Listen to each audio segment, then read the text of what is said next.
একটা নিঝুম রাত, সবাই ঘুমিয়ে পড়েছে। হঠাৎ আপনার ঘরের কোণে একটা আওয়াজ। আলো জ্বালিয়ে দেখলেন একখানা ব্যাঙ চুপচাপ বসে আছে। আপনি ভাবলেন এ তো শুধুমাত্র একটি প্রাণী, বৃষ্টির ভেজা আবহাওয়াতে হয়তো ভুল করে এসে পড়েছে।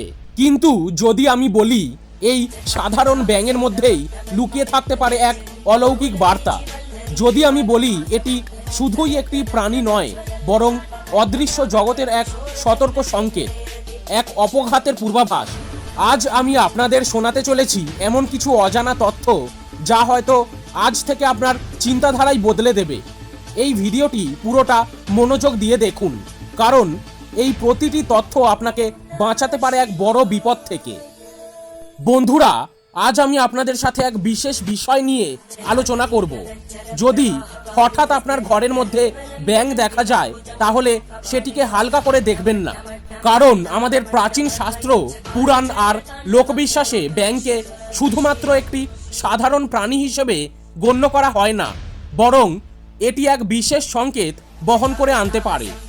তাই আজকের আলোচনায় আমি আপনাদের জানাবো, একটি ব্যাঙ যদি অপ্রত্যাশিতভাবে আপনার ঘরে প্রবেশ করে, তবে তা কিসের লক্ষণ হতে পারে, কোন কোন বিপদের ইঙ্গিত দিতে পারে, এবং সেই পরিস্থিতিতে আপনার কি করা উচিত যাতে আপনার গৃহে শান্তি ও সুরক্ষা বজায় থাকে।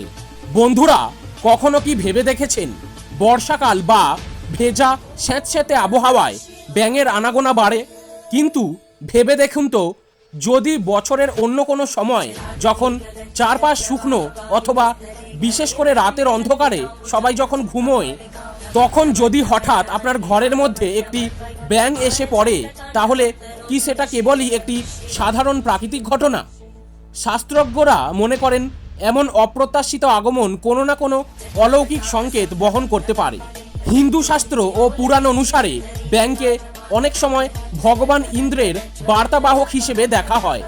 বিশ্বাস করা হয় দেবরাজ ইন্দ্র যখন বৃষ্টির মাধ্যমে কোনো বার্তা প্রেরণ করতে চান, তখন ব্যাঙ তার প্রতীক রূপে আবির্ভূত হতে পারে। আবার দেশের বিভিন্ন প্রান্তে এমন লোকবিশ্বাসও প্রচলিত আছে যে ব্যাঙের আগমন ঘরের ভিতরের স্বাভাবিক পরিস্থিতিকে নষ্ট করতে পারে। এর অর্থ হতে পারে পরিবারের কোনো সদস্যের রোগ শোক, আর্থিক ক্ষেত্রে অপ্রত্যাশিত ক্ষতি, অথবা কোনো শত্রুর গোপন ফাঁদের পূর্বাভাস। বিশেষ করে যদি কোনো ব্যাঙ বারবার আপনার ঘরের একই নির্দিষ্ট স্থানে ফিরে আসে, অথবা যদি সেটি কারো বিছানার আশেপাশে অথবা পূজার ঘরের কাছাকাছি ঘোরাঘুরি করতে দেখা যায়, তাহলে এটিকে একটি সাধারণ ঘটনা হিসেবে উপেক্ষা করা উচিত নয়। এটি অবশ্যই একটি সতর্কবার্তা। অনেক অভিজ্ঞ পণ্ডিত এবং প্রবীণ গৃহস্থরা এই বিষয়ে বিভিন্ন পর্যবেক্ষণ তুলে ধরেছেন। তাদের মতে, যদি কোনো ব্যাঙ আপনার ঘরে প্রবেশ করে এবং কিছুক্ষণ সেখানে স্থিরভাবে বসে থাকে, তাহলে এটি ইঙ্গিত দিতে পারে যে আপনার গৃহে কোনো নেতিবাচক শক্তি বা কারো অশুভ দৃষ্টি পড়েছে। আবার এমনও বলা হয় যে এটি সেই পরিবারের কোনো সদস্যের জন্য একটি আগাম সতর্কতা, যার জীবনে খুব শীঘ্রই কোনো কঠিন চ্যালেঞ্জ আসতে চলেছে। বিশেষ করে এই বিষয়গুলো ঘটতে পারে, যেমন হঠাৎ করে বড় ধরনের আর্থিক ক্ষতি হতে পারে, এমনকি কাজের ক্ষেত্রে অনিশ্চয়তা বা বেকারত্বের সম্মুখীন হওয়া। আবার পরিবারের সদস্যদের মধ্যে তীব্র ঝগড়া ও অশান্তি সৃষ্টি হওয়া, অথবা কোনো গুরুতর শারীরিক অসুস্থতার আগমন। তবে মনে রাখবেন, ব্যাঙের আগমন সবসময় অশুভ ইঙ্গিত বহন করে না। কিছু বিশেষ ক্ষেত্রে এটি শুভ ফলও বয়ে আনতে পারে। যেমন যদি কোনো ব্যাঙ পূজার ঘরে প্রবেশ করে এবং কোনো নির্দিষ্ট কোণে স্থিরভাবে বসে থাকে, তাহলে অনেকে বিশ্বাস করেন যে দেবতারা শীঘ্রই আপনার গৃহে আশীর্বাদ বর্ষণ করতে চলেছেন। অন্যদিকে যদি কোনো গর্ভবতী মহিলার ঘরে ব্যাঙ আসে এবং আওয়াজ করে, তবে এটিকে সন্তানের উজ্জ্বল ভবিষ্যতের একটি ইতিবাচক ইঙ্গিত হিসেবে ধরা হয়। তবে যদি ব্যাঙের অপ্রত্যাশিত উপস্থিতি আপনার মনে কোনো প্রকার অস্বস্তি বা ভয় সৃষ্টি করে, তাহলে কিছু সহজ প্রতিকার অবলম্বন করা উচিত, যা আপনাকে সম্ভাব্য বিপদ থেকে রক্ষা করতে পারে। প্রথমত, ঘরে ব্যাঙ দেখলে কখনোই ভয় পাবেন না এবং সেটিকে আঘাত করবেন না, বরং একটি ঝাড়ু অথবা নরম কাপড়ের সাহায্যে আলতোভাবে ধরে সেটিকে বাইরে মুক্ত পরিবেশে ছেড়ে দিন।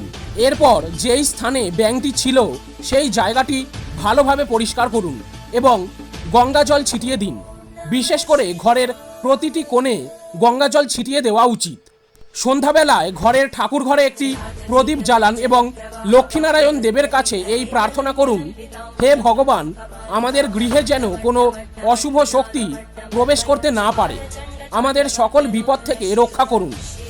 বলা হয় ব্যাঙ আসার পরবর্তী 3 দিনের মধ্যে এক মুঠো কালো তিল, 7টি লবঙ্গ এবং সামান্য ধনে গুঁড়ো একসাথে মিশিয়ে জ্বলন্ত আগুনে নিবেদন করলে ঘরের সমস্ত অশুভ শক্তির প্রভাব হ্রাস পায়।